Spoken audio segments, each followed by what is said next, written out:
What? Here, do this one.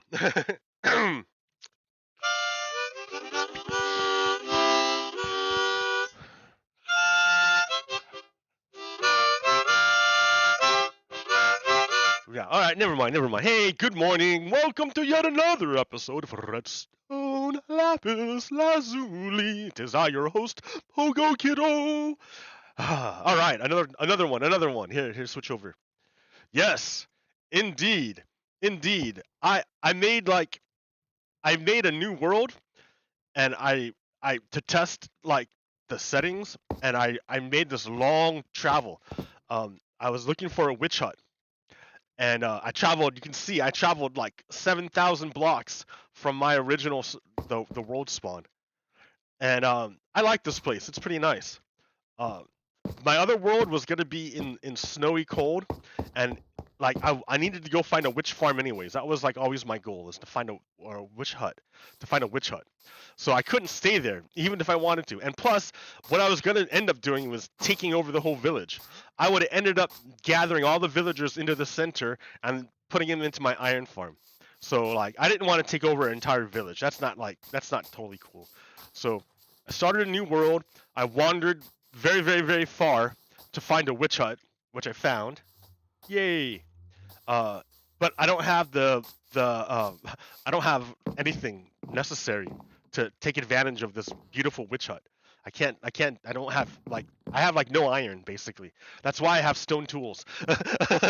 Because I don't have hardly any iron. Iron's one of the rarest things to get in this game. I don't know. I'm having a super hard time.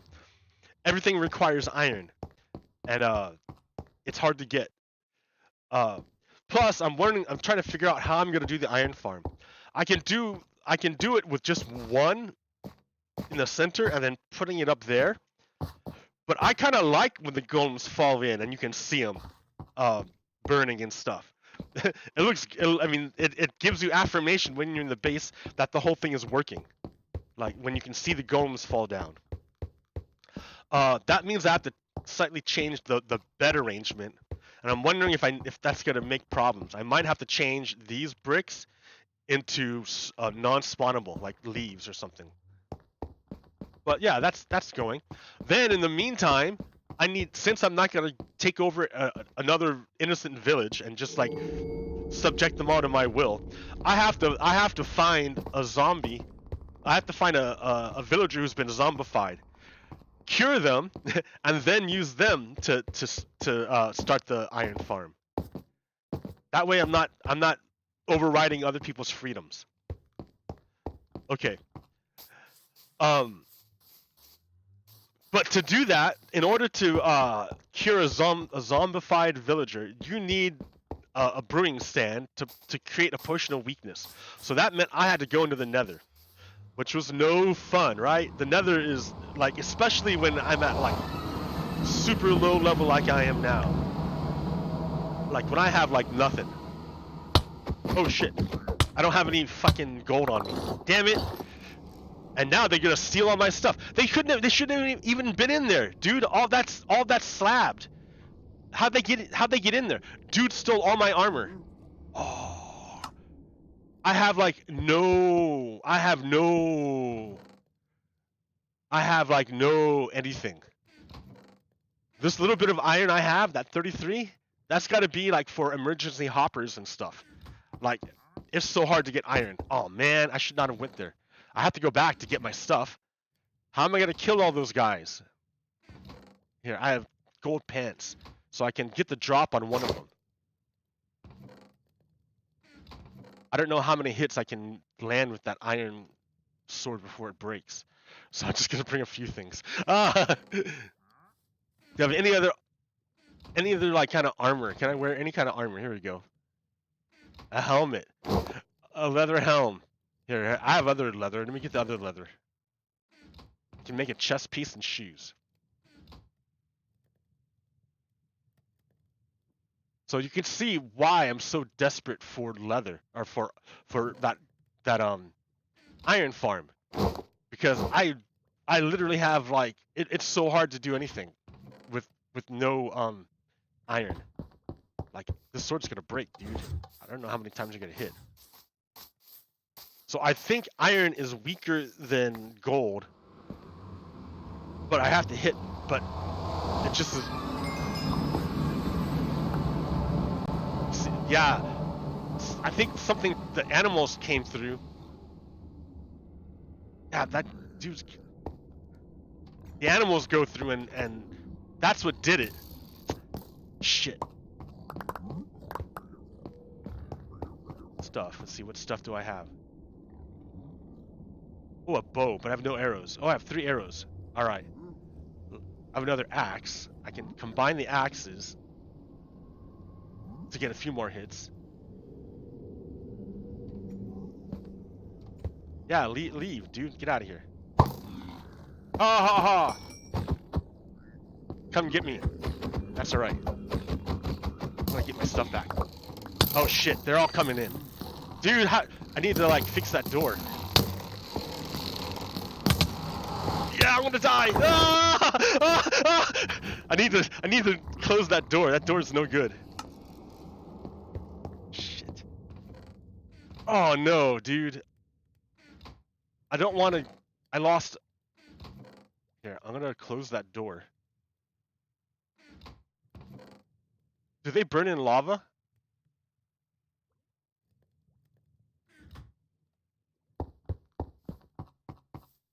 Well, I have no gold. I have to put something gold on or they'll murder me instantly. The cheapest gold thing I can make. Shoes? 4, yeah.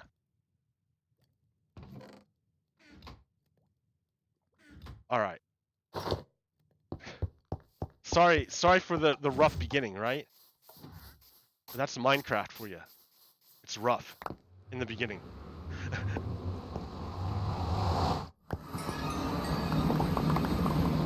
Okay, there's a mob of these guys here. The problem is they walk in that door.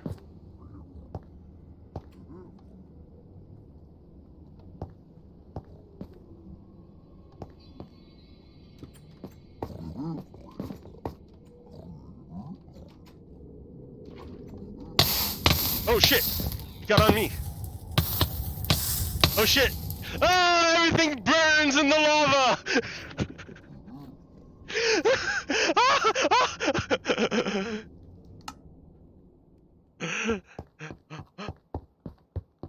Can I even go in there now? Is it all lava?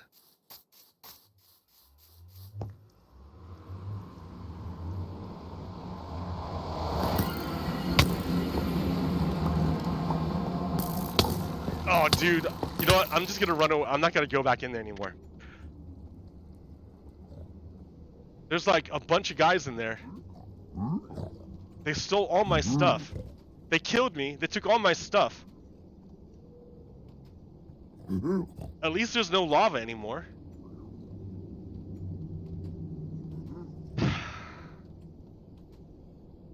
Alright, wait, if they leave, I can seal it up.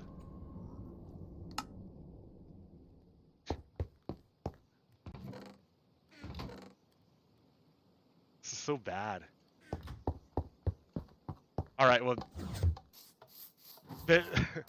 that'll teach me to use pressure plates in the nether.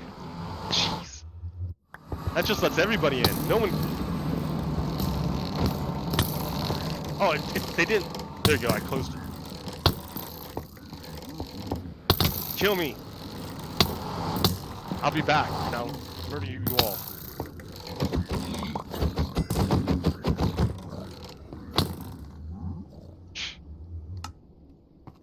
Alright, now I'm gonna finish them. Finish them! What a terrible beginning. 10 minutes of just like nonsense.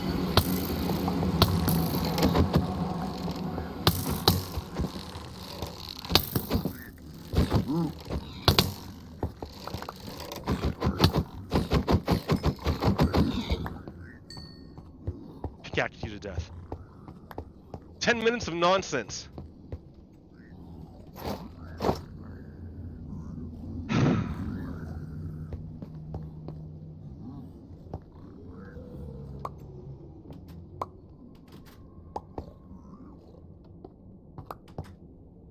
Yeah, so you can see why, like, you can see the Nether is not, like, the best place to be. Damn it. Alright, I'm gonna... So this is what it looks like outside, if I ever made it outside to show you. And those guys will kill you, the hogs. The hogs will kill you, the pigs will kill you. Pretty much everything kills you here.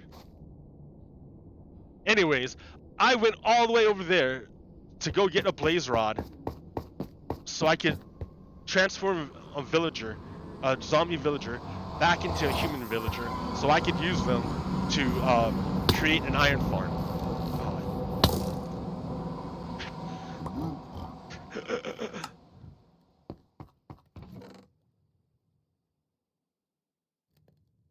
Like, I just...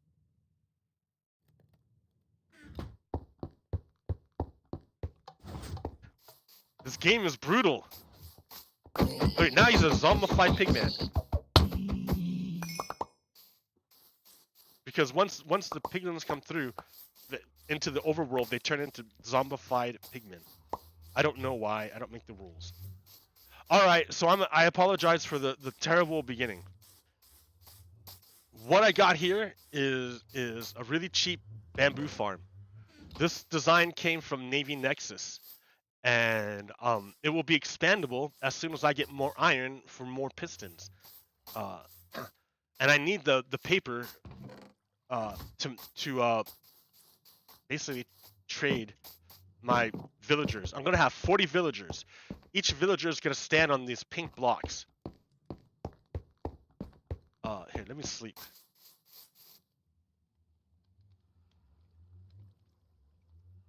That was a terrible beginning.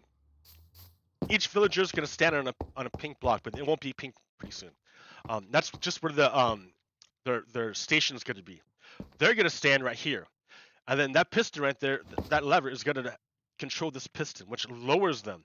That will expose their feet to this area back here. It also depowers this rail line. So I'm gonna have a rail line going all the way around all these stations, around the back. And in this cart will be a zombie. Now, the zombie will come by and attack the villager, convert them to a zombie, and then I can convert them back into a human and get a discount on the trades. And then all the villagers will be yeah, and then I just lift them back up. All the villagers will be used to spawn golems up here, which will come down here. This iron farm is 30 blocks away from that witch hut. So when I get enough stuff, I can make an inquisitor farm. An inquisitor farm. And then have all the drops come, instead of me going up, I'll have it come out this way. Which means I have to spawn proof this whole area around me and below. Which, you know, is no problem. But once I do that, I'll have my trading hall, my iron farm, and my inquisitor farm going at the same time, and I'll be making bank. And then I can do other projects. This is a different world. This world, there's not a really big ocean nearby. So it's a lot more landlocked. No island life. I'm in the middle of stuff. So, but it's pretty neat. It makes having horses worthwhile because there's actually places to go.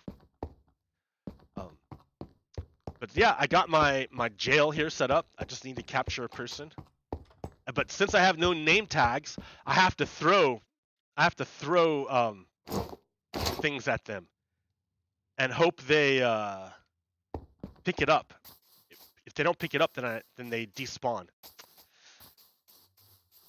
Actually, now that I have no food, now that I've got blaze rods, I can just get a guy and then cure him right away without him despawning. Hey, that's an option. All right, that comes later. Like, I'm playing too much Minecraft and not talking about the game or stuff enough. Because indeed, stuff is going on. You ought to know. And I have nothing. Like, literally nothing. Do I even have food to eat?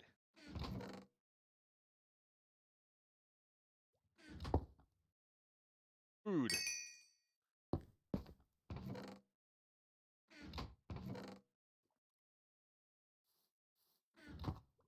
So anyways.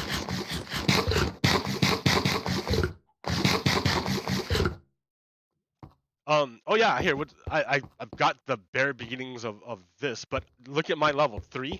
I'm not gonna make it, guy. I don't have any way of getting XP, like, easily. I don't have a gold farm, so I can't get XP to, like, level enchant my stuff. I think I was close, too, and, it didn't work out. This is, to get lava to power the furnaces and whatnot. Because I gotta save my coal for torches. This is my first mine. It's not going great, let me tell you. In the old days, when the world was, only went down to Y level 0, you could go down to Y level 11 and just strip mine, and you could find gold and diamonds and iron, and it was nice, right? You could just strip mine. You could just make your mine. Anymore, that no longer works. You can't go to a level and strip mine and find anything. Like here, this is Y level 8, and then I tried it, and then I tried Y level 15 and Y level 16. No matter what, if you try this technique, you will not find anything. You don't find anything, hardly anything. Lots of rock, you'll get lots of rock, but you won't find ore or iron. Or coal or pretty much anything. I tried at Y level 8, Y level 15, 16. I tried way down here at Y level like 50 something. Yeah, mining is no longer a viable tool for getting ore. The best way to get ore in Minecraft is to go caving. You don't want to mine, you want to cave. Because I tried digging a mine through this hard stuff, and it's just worthless. I found that you find stuff while you're exploring caves. So, yeah, it's cavecraft. I mean, they make nice caves now, and that's how you find things. You walk around and you see it exposed like that, and you dig it up. There's trying to dig a mine yourself is no good. You won't find anything. But yeah, I have to admit, these caves are 1,000 times better than the old caves. They're pretty cool. I mean, these actually feel cave-like.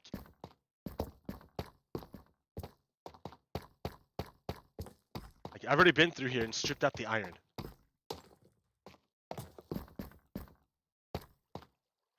But yeah, you won't find it any other way.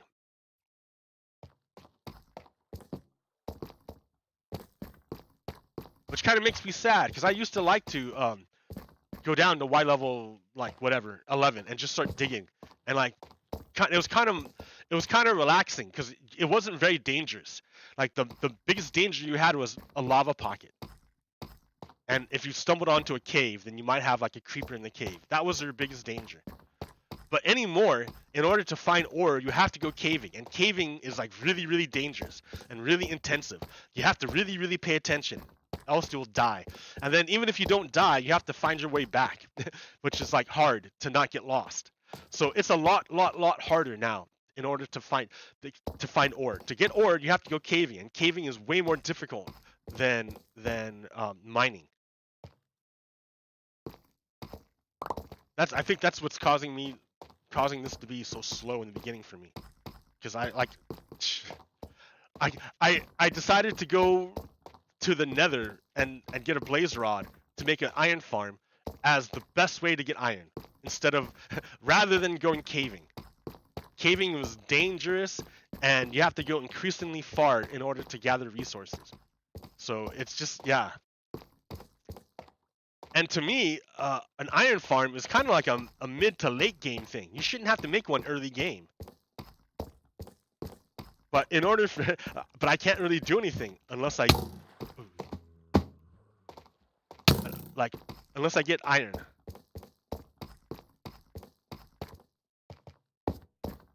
My thing go. How do I get out?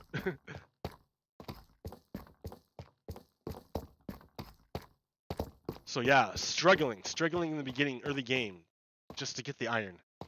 Just get an iron farm going. so I can enjoy the rest of the game. I even remember back in the before Bedrock had any decent iron farms, I remembered I left my computer on for hours at a time, AFKing on a realm just to get a few stacks of iron, because it was the fastest way to do it. To do it overnight when I slept, just to get like 3 stacks of iron. It was so bad. And once I got those 3 stacks, Minecraft became a lot more fun. It's just too hard to mine it. It's too hard. Like I'm trying to get like I need to get a mending villager so I can stop burning through tools. Like most of my iron went to tools that I burned through already. So I'm complaining about iron. The scarcity of iron in Minecraft. It's very, very scarce. And I don't like it.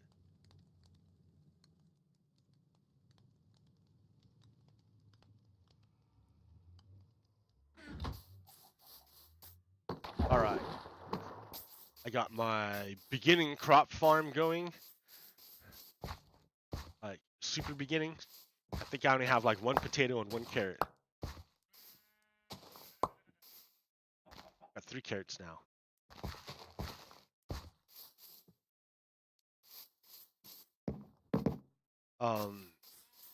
Yeah, so all you gotta do is copy this design over and over and over again, 40 times to make the trading hall.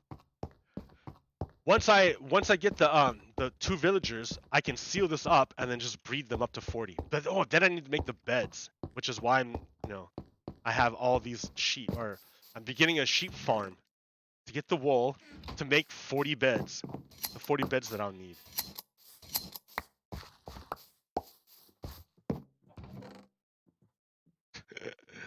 It's so slow in the beginning. It's so slow. And then I'll probably move this guy because I only put him here so he would suffocate people. But he doesn't. But it doesn't suffocate people.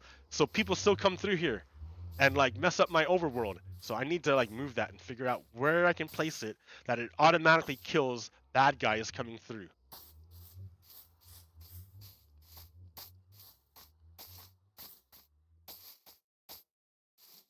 Because I will not allow my portal to be used by bad guys to come into my world. Oh yeah, and then I made a piston door because at first I didn't have a piston door here. It was just open. And one day I was AFKing here, and next to my bed was right here. I was AFKing, and a creeper walked down here, right next to me in my bed, and blew up. But okay, so I'm dead, big deal, right? But it also blew up my bed. And look at my coordinates. Look at my coordinates, dude. I had to spend an hour to come back to my base. It took forever. So after that, I made a piston door to stop monsters from wandering in. And I probably should have put a better door in the nether. I wouldn't have lost all my stuff. Alright, I got you all caught up on the Minecraft stuff, right? That's all my Minecraft stuff. We're hanging out in here, where it's safe. Alright. But Robert, but Pogokiro, you may ask. What's going on in the real world? Well,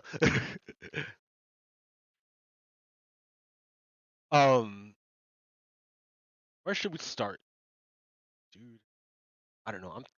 I'm kind of not into it today.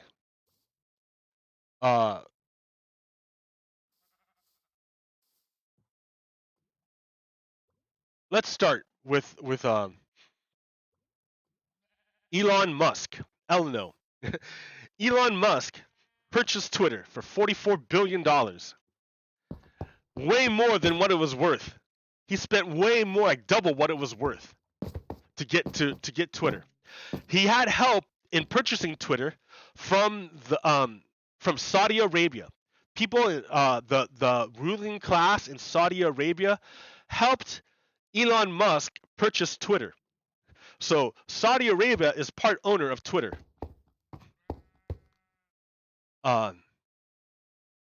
So Elon Musk, when he bought Twitter, the first thing he did was he allowed all the right-wing wackos and Nazis to come back onto Twitter. And he banned all the left-wing people. He banned a bunch of left-wing posters, and he brought back a bunch of Nazis. So that already raises red flags. That's weird. You bought a social media company, and you immediately ban left-wingers, and you bring back Nazis. That's weird to begin with, right? Then he gives internal emails to a journalist by the name of Matt Taibbi. And he said, hey, journalist, I want you to go through these emails, and I want you to tell me all the terrible things that Twitter did to censor people to censor people. Because since Elon Musk is the owner of Twitter, he can do that. He can just give away the internal emails to a journalist. So Matt Taibbi, like, I don't know about him, goes through all these emails and belts out like this 40-something huge long tweet thread saying all this stuff, all this nonsense. It's just a bunch of nonsense. So here's Elon Musk saying that Twitter acting by itself to suppress free speech is not a First Amendment violation, but acting under orders from the government to suppress free speech with no judicial review is a First Amendment violation. Okay, that's what Elon Musk is saying. Elon Musk is saying that Twitter acted under orders from the government to suppress things. That's what Elon Musk is insinuating. He's not actually saying it. He won't actually commit to it. He won't stand firm on anything he says. He's just insinuating. It's just a prank, bro. It's just a joke. Like that kind of thing. He wants plausible deniability. So he's saying, he's insinuating that the government is suppressing right-wing people. I don't know, right? That's what he's insinuating. So he gave a bunch of internal emails to a journalist by the name of Matt Taibbi. What did Matt Taibbi find?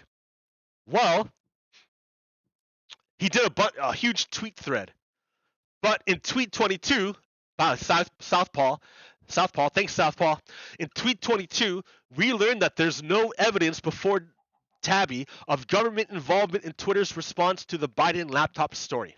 In other words, the U.S. government did not tell Twitter to take off or to ban right-wing people or to block stories. There's no evidence of it. None. There's nothing there. A tentpole of the right-wing theories about the supposed scandal had been that the FBI turned the screws behind the scenes.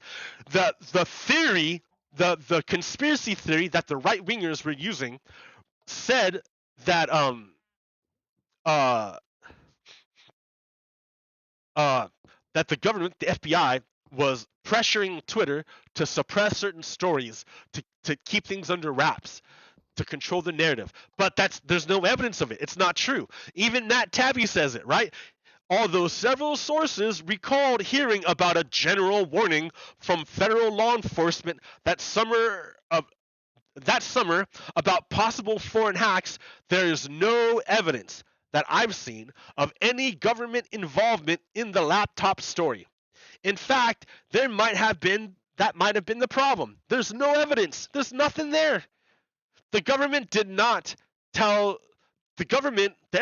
not tell Twitter, the government, FBI, under Donald Trump, did not tell Twitter to suppress the Hunter laptop conspiracy theory. That did not happen. It did not happen. Donald Trump's FBI did not pressure. There's no evidence that Donald Trump's FBI pressured Twitter to suppress the Hunter laptop story. There's no evidence of it. None. There's nothing there. It's not there. But the Republicans want you to look at Hunter Biden's laptop. They're like, oh my God, Hunter Biden's laptop. Ah! It's probably Russian disinformation. In fact, it is Russian disinformation. The Hunter Biden laptop story is Russian disinformation. That's all it is. It's a distraction. They want you to not look at Jared Kushner, who got $2 billion from Saudi Arabia after Jared Kushner uh, gave them intel to go murder a bunch of people they didn't like. So Jamal Khashoggi was murdered by Mohammed bin Salman because Jared Kushner gave Mohammed bin Salman top secret information, which allowed him to go murder this guy. And then in exchange, the guy's like, Mohammed bin Salman's like, thanks, Jared Kushner, here's $2 billion. Now we got Elon Musk helping the whole thing along. He's helping the whole thing along. He's pushing a conspiracy theory. And he got money from, remember, Elon Musk got money from Saudi Arabia to buy Twitter. Saudi Arabia does not like Twitter because Twitter allows free speech for journalists. And they murder journalists. Oh, wait. Hold on. Okay. So,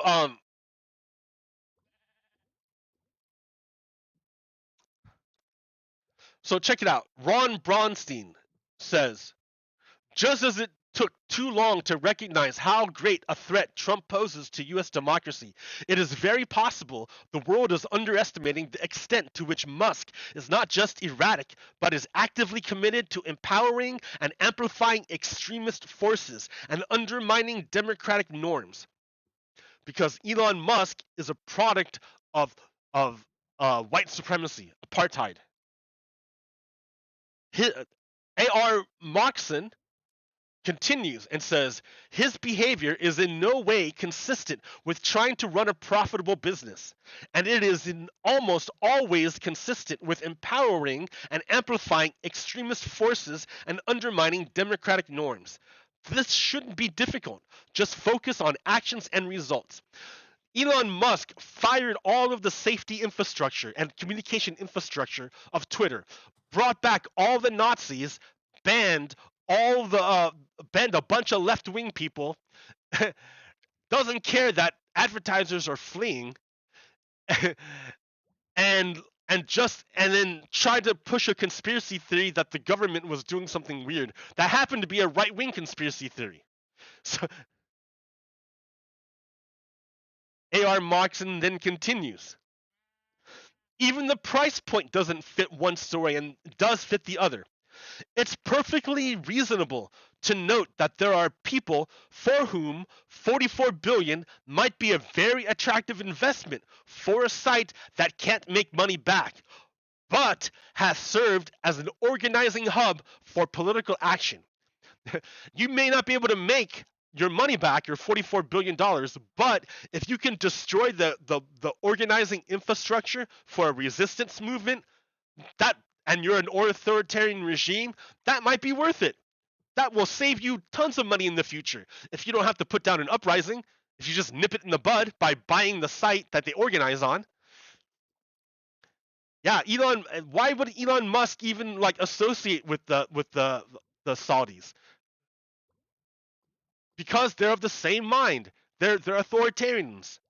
They don't believe in democracy. So look, Max Kennedy says, the initial offer to buy Twitter was 8 months ago, and he still hasn't proposed any business model for the company, much less viable new products and services. But he has worked day and night to amplify right-wing messaging. Like you said, it ain't complicated.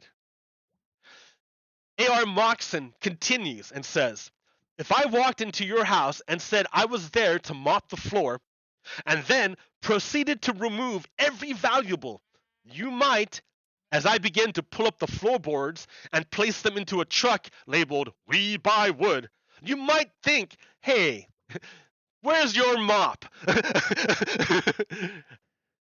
The guy stealing stuff from your house, he's like, I'm here to mop your floors, but just steals everything. You might ask him, well, where's your mop if you're going to mop the floor? So if Elon Musk is there to run a business, you might ask him, well, where's your business plan? Instead, he's amplifying a bunch of right-wing Nazis persecuting left-wing accounts and pushing conspiracy theories meant to damage Democrats. It's pretty fucking clear.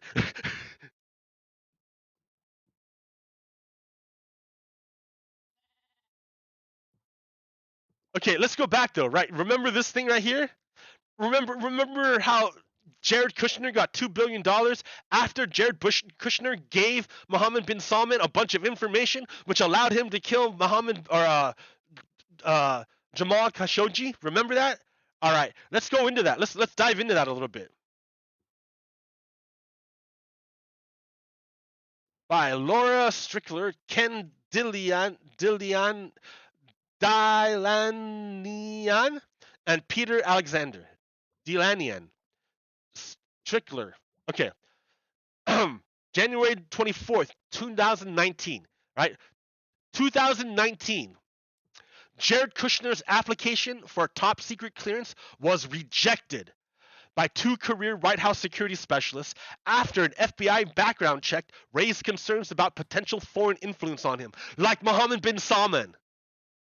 But their supervisor overruled their recommendation and approved the clearance. The official, Carl Klein, is a former Pentagon employee who was installed as director of the Personal Security Office in the Executive Office of the President in May 2017. That's when Donald Trump took office. Donald Trump installed this guy, Carl Klein.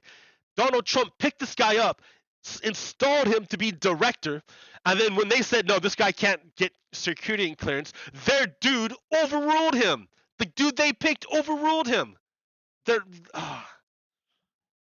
Kushner was one of at least 30 cases in which Klein overruled career security experts and approved a top secret clearance. Top secret clearance. Understand what that means. Top secret clearance for incoming Trump officials despite unfavorable information. They said the number of rejections that were overruled was unprecedented. It never happened before. It had happened only once in the 3 years preceding Klein's arrival, and the amount had never happened.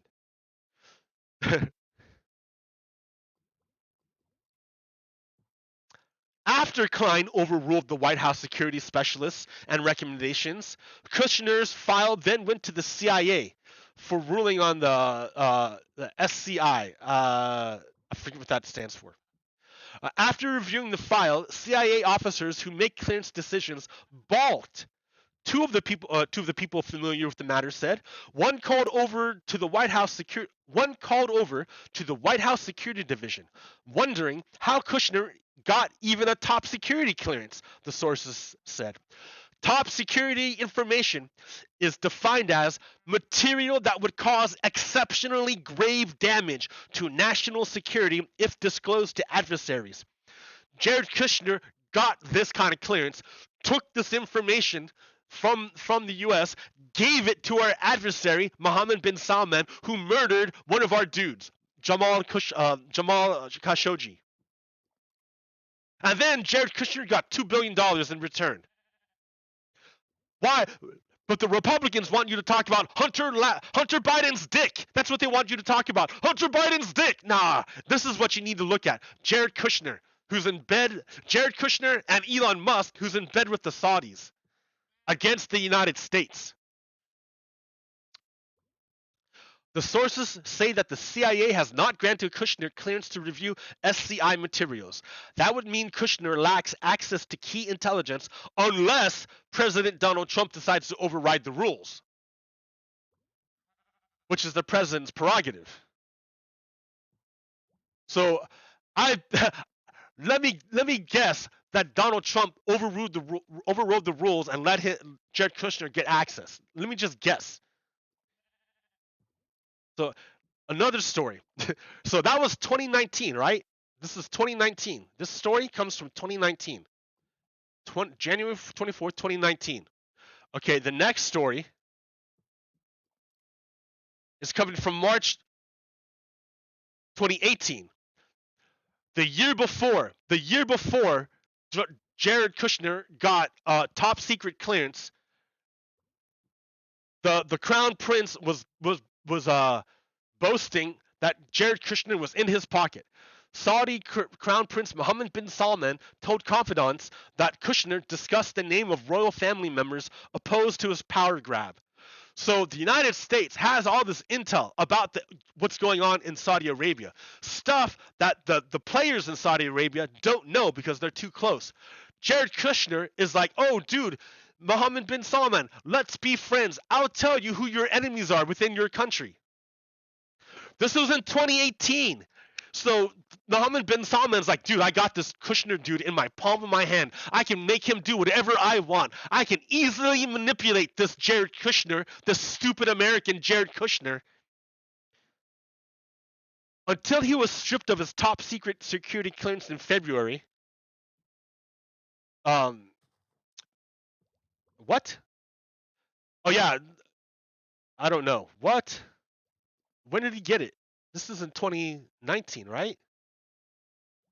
Oh, that happened in 2017. So he was given clearance in May of 2017. Oh wait, you can't see that. Okay, I'm confused here, but let me straighten you out here.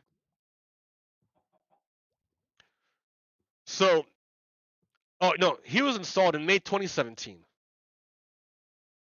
This happened. When did this happen? I don't know when it happened.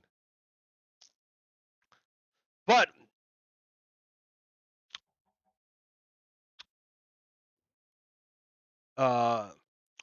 Jared Kushner was one of the most voracious readers of the president's daily brief, intended only for the president and his closest advisors. Kushner, who has been tasked with bringing about a deal between Israel and Palestine, was particularly engaged by information about the Middle East. How did he do with that whole bring peace between Israel and Palestine? Pretty shitty. He did pretty bad. Israel is murdering journalists in Palestine and getting away with it. It went pretty bad. Like, I think the United States has to move its embassy back to the Israeli capital in Tel Aviv because Donald Trump like moved it to like Jerusalem for no reason. So like that messes up everything because all the business is done in the capital in Tel Aviv. So, anyways,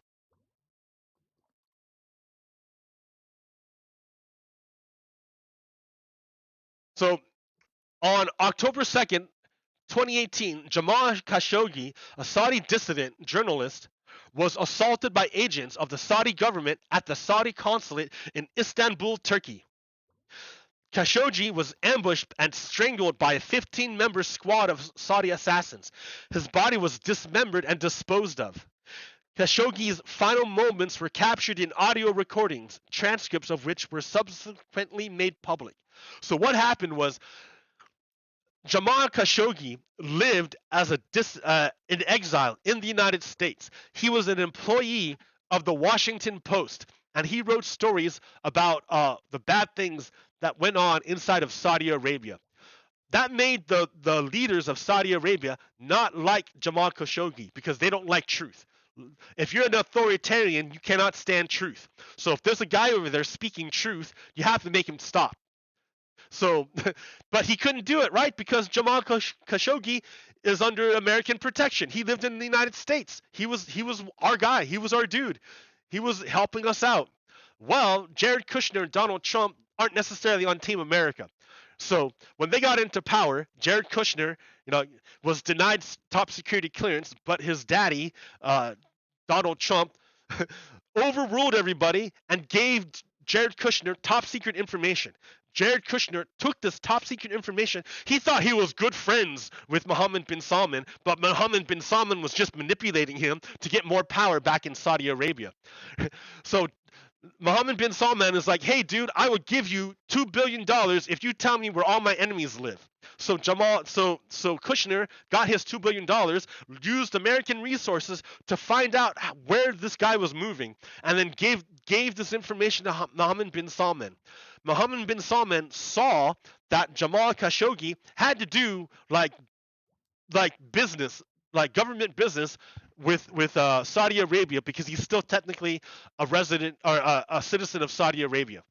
He just lived in exile in the United States. So to do, but he didn't want to go back to Saudi Arabia because he'd get murdered. So instead, he went to a neutral country, Turkey, where he can use the consulate there. And it's like, Turkey is like, it's not Saudi Arabia, but he would have been safe if no one knew where he was going to go. But um, but Jared Kushner used U.S. resources to find out where he was going, and then gave this information to Mohammed bin Salman. Mohammed bin Salman then sent his team of assassins to Turkey. They caught Khashoggi in the Saudi consulate. So they're in Turkey, but in Turkey they're in the Saudi consulate, which is like a little piece of Saudi Arabia inside there. So like inside of that place, they captured him, and Jamal Khashoggi called someone and like let it go out to the answering machine. So the answering machine, and then he dropped his phone. The microphone picked up what happened, and it was terrible because his phone was bugged by the Turkish intelligence. So the Turkish intelligence got a recording of what happened. So he was alive when they caught him. And he was alive when they used a bone saw to start chopping him up as he was alive and bleeding. And the assassins were complaining that he was bleeding so much all over the floor. And he was screaming. It was horrible.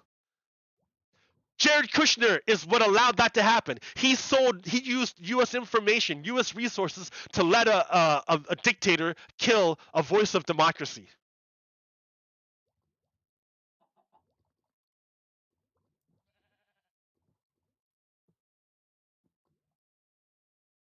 Just so you know where we're at.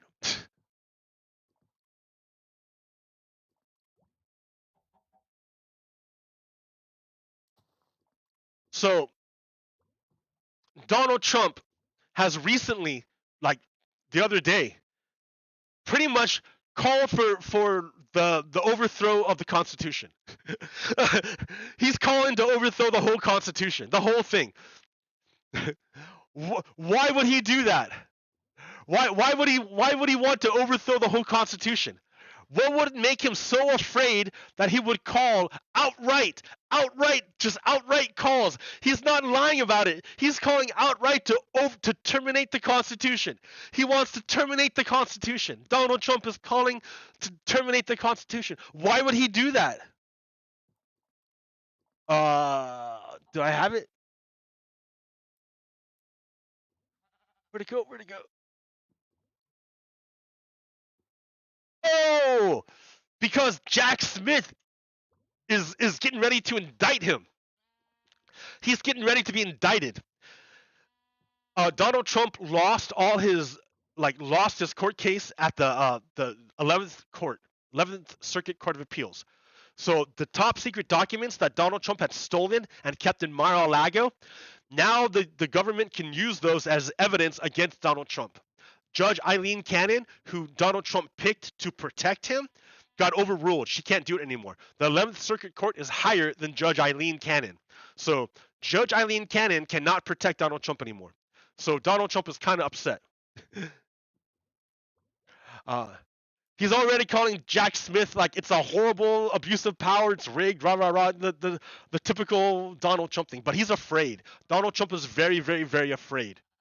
That's why he's calling to destroy the Constitution. And you know what? He's not the only one, right? He's got supporters. He's got the KKK marched in Columbus, Ohio. They call themselves Proud Boys and Patriot Front, but make no mistake, they're Klan members. They're KKK members, Ku Klux Klan. Look at the white hoods they're wearing. They're all wearing white hoods. Who else wears white hoods? Klan members. They're all Klan members. A bunch of Klan members marched in Columbus, Ohio to stop a drag show, a drag queen show. To stop a bunch of people from dancing around, they marched and threatened violence. To stop people from dancing around. To stop people from dancing around, they marched and threatened violence because they're Ku Klux Klan members. They're un-American. They're a danger to our country. These guys are terrorists. They're terrorists. They are a threat to the Constitution. Understand?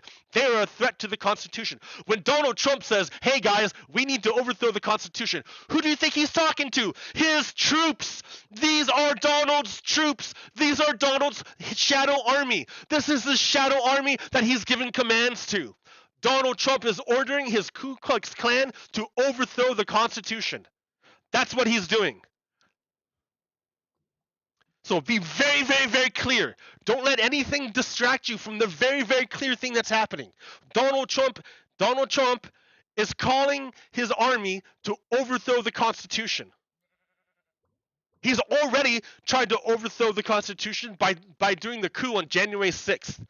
So I want you all to remember, guys. I want you to remember. You got to remember the oath you took. Oaths are important. They matter. They mean something. Let's go look at this oath. And you know, this doesn't only apply for military people. Like Americans, just civilian Americans should remember the Pledge of Allegiance they took many, many times. Like, I don't know if you're younger, they do it anymore. But but older people like me, we for sure did it. So I remember that pledge very, very well.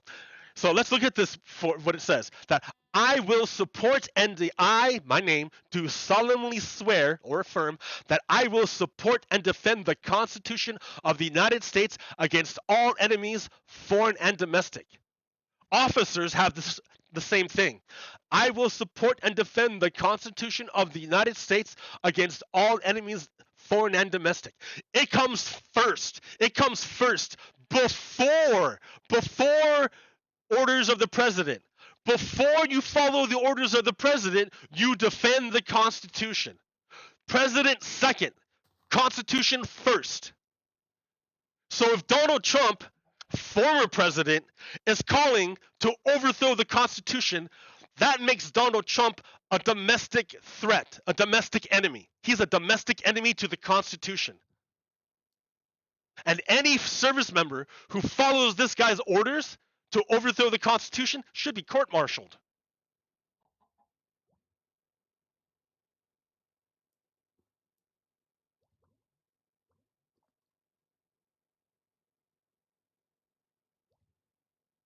Another thing that went on in Ohio, another place in Ohio. So, Moore County Sheriff Ronnie Fields reports that the mass power outage across the county is being investigated as a criminal occurrence. Just after 7 p.m. on Saturday evening, December 3rd, 2022, several different communities across Moore County began experiencing power outages. As utility companies began responding to the different substations, evidence was discovered that indicated that intentional vandalism had occurred in multiple sites. Moore County Sheriff's deputies and various other law enforcement agencies within the county responded to different areas and are providing further site security. So what happened? What went on? A group of Christo-fascists has shot at power substations in Moore County to shut down a drag show happening in a town. A bunch of people were going to dance around, and that made Nazis upset. So they shot out the power. They killed the infrastructure in the town to stop a bunch of people from dancing. 40,000 residents are without power. People who need power for medical devices, families who need to stay warm, plunging a community into darkness, a terror attack. You know who else attacks power infrastructure? Putin! Putin does the same thing. He's doing it right now. He's firing missiles at Ukrainian infrastructure. Not at Ukrainian troops, but at Ukrainian infrastructure in order to cause suffering to civilians. Just like these Nazis. They're the same thing. That's what I keep telling you. They're the same thing. They're expressions of the same thing. Look what's going. Oh yeah, so that's how come you know that these are domestic enemies. These are enemies of the Constitution. They are literally attacking our country. They're literally attacking our country. They want to overthrow the Constitution. They are your enemy. Because they made themselves your enemy. You didn't do it. You didn't do anything. Their actions and their choices made them into enemies. It was their choices. It wasn't you. It was their choice. You swore an oath to defend the Constitution. They chose to attack the Constitution.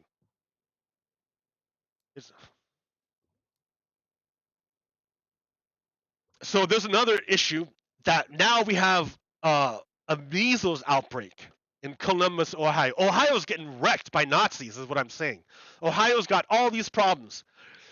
The majority of the measles outbreak happened to be between kids of ages of 1 and 2. Super, super, super young. That's because of the anti-vaxxers, the people who listen to that disinformation and won't take basic precautions to protect their neighbors or themselves. That's the kind of corrosive thing that Putin broadcasts and is embodied by the Ku Klux Klan members who were marching, these Ku Klux Klan members who are marching in Columbus, Ohio. These guys, the anti-vax people and Putin are all on the same page, all on the same team.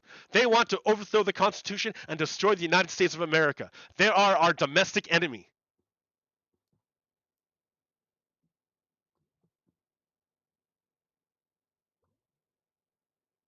Okay, finally, not finally, but another thing. I'm going off, dude. I'm just like, ah. Okay, Nicole Follert. Nicole Follert gives us a brief rundown of the railroad strike of 2022. On December 9th, the railroad workers of the United States, of the union, they're going to do a strike. Uh, uh, and that's going to totally shut down the American economy. That's going to mess us up. Why are the rail workers striking? Well, they say it's because they don't get any sick days. They get 0 sick days. If they get sick, they either go to work sick or they don't get paid. If they go to work sick, then they're going to spread disease and COVID to everyone else. But if they stay home, they don't get paid. They get 0 sick days. Well, I'm sorry, guys, but we're humans. Humans get sick, especially during periods of stress. So I stand in solidarity with the railroad workers. Like, I stand in solidarity with them. I understand it's gonna suck for a lot of people who don't deserve it, but something's got to be done. Like, something's got to be done, because if you let it continue, then the railroad workers are just gonna like get exploited into extinction, and then you're not gonna have any infrastructure at all. So, um, yeah, what rail workers want? They want a pay increase, better working conditions, including paid time off and a more flexible structure. Now, Congress tried to like play negotiator and tried to step in with a deal to that would be good for everyone. But when they made their deal, the deal happened to not include any sick days. There are no sick days. So the government just ignored the demands of the workers and said, okay, we made a deal. The government and the bosses made a deal. So if the workers strike, then it's an illegal strike because the government and the bosses already made a deal. That's not fair. You can't do that. That's not showing worker solidarity. So yeah, it kind of sucks that the U.S. government has already aligned itself against the workers, but now I'm like all for the strike. In fact, a long time ago, I wrote a poem. I recorded a poem. I'm gonna see if I can find it. Do do do do do do do. I should have looked it up first, but I just thought of it now.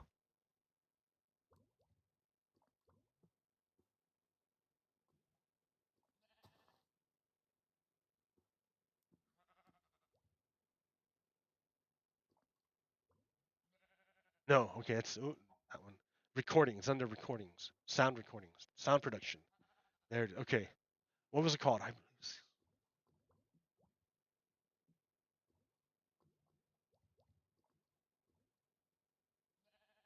What was it called?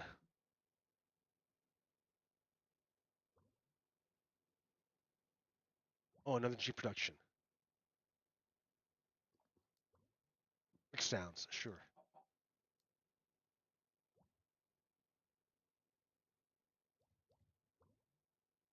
Jeff Harkness. There it is. Yeah. There it is. Okay. big long guns and No! Wrong one.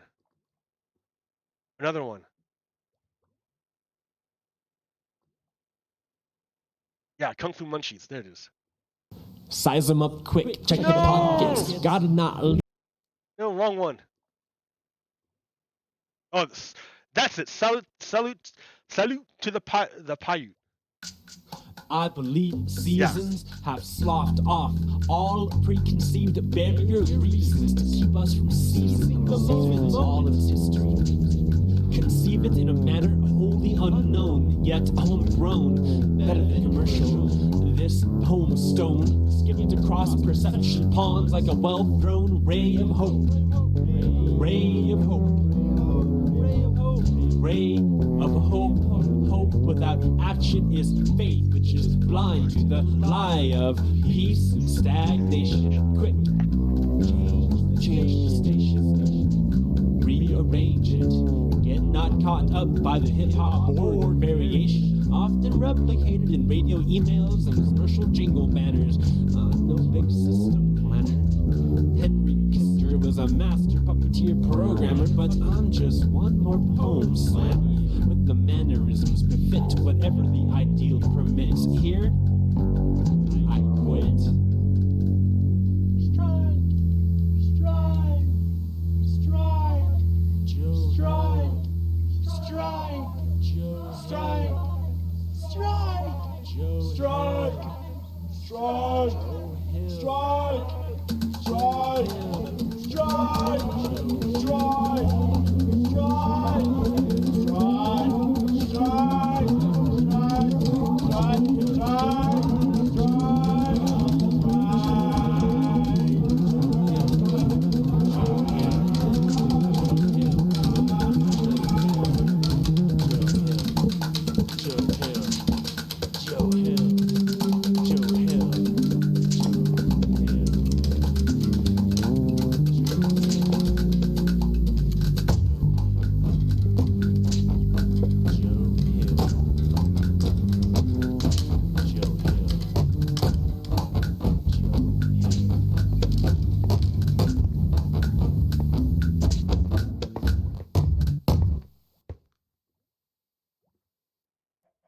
All right, yay! That was a long time ago.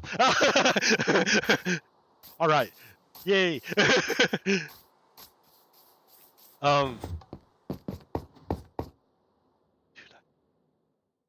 I forgot about all these. That's funny. Okay. Oh my! I didn't even look at this. My narrative. Jared Kushner. Jared Kushner. Jared Kushner. Mohammed bin Salman. Jared Kushner. Mohammed bin Salman. Mohammed bin Salman. I have Jared Kushner in my palm. I can get him to do whatever I want. Jared Kushner. Jared Kushner. I need $2 billion, but my dad got me some information. I could sell this information and get $2 billion. Oh boy.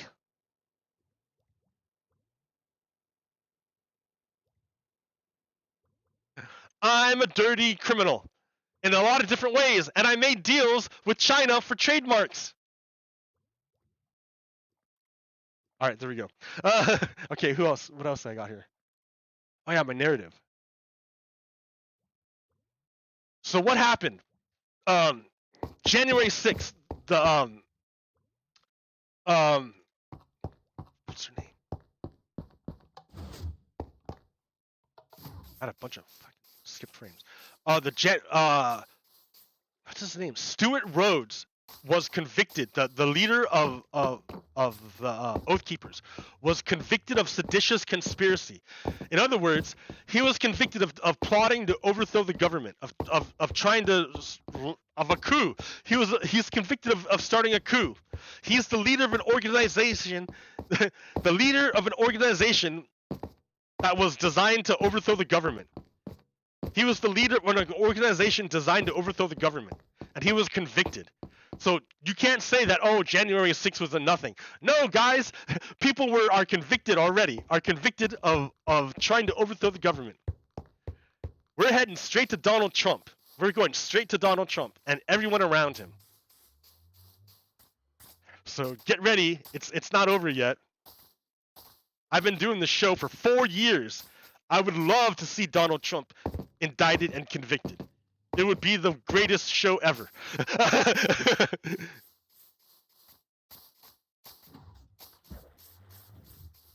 But until we get to that point, we have to maintain. We have to hold on. So if you're in Georgia, make sure you vote. They're trying to do everything they can to stop you from voting. Do you notice how the voting lines are super, super long in areas that are predominantly serviced by Black Americans, as opposed to white American places where there's like no line at all to vote? That's by design. That's by design. That's because the white power structure in Georgia doesn't want Black Americans to vote. So, but make sure you vote anyways. Just out of spite, if anything,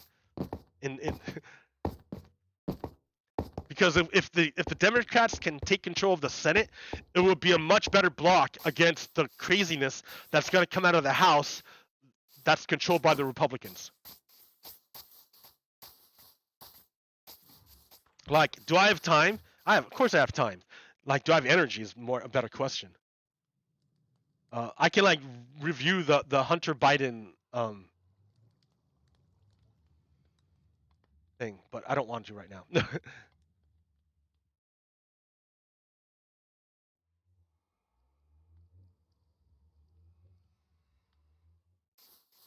All right. Well, I think that's enough for right now.